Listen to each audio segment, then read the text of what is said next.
मी retire आहे, तुम्हाला माहितीच आहे. रिटायर होऊन 10 वर्ष झाली. तरी पण तुम्ही लोकांनी जी आमची आठवण ठेवली त्याबद्दल मी आपलं हार्दिक हार्दिक अभिनंदन करतो.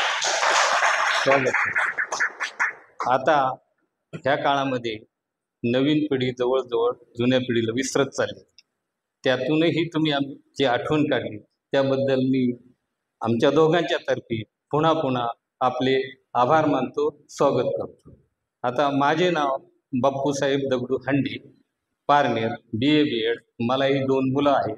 एक मुलगी आणि एक मुलगा. मुलगा बँकेत असतो, मुलगी शिक्षिका आहे. व्यवस्थित संसार चाललेला आहे, कोणतीही अडचण नाही.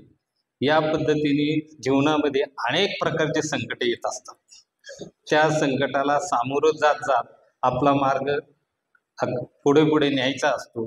अडचणीवर मात करायची असते आणि मग मात करत असताना आपण अडखळतो, आपल्याला काही सुचत नाही, आपण काही करत नाही. तरी पण त्याच्यातून मार्ग काढण्याचा आपण प्रयत्न करावा. आपण सगळे सुज्ञ आहात, आपण विकसित झालेले आहात आणि आमच्या ज्या आठवणी काढल्या त्याबद्दल मी पुन्हा पुन्हा आपले आभार मानतो आणि या ठिकाणी थांबतो. जय हिंद.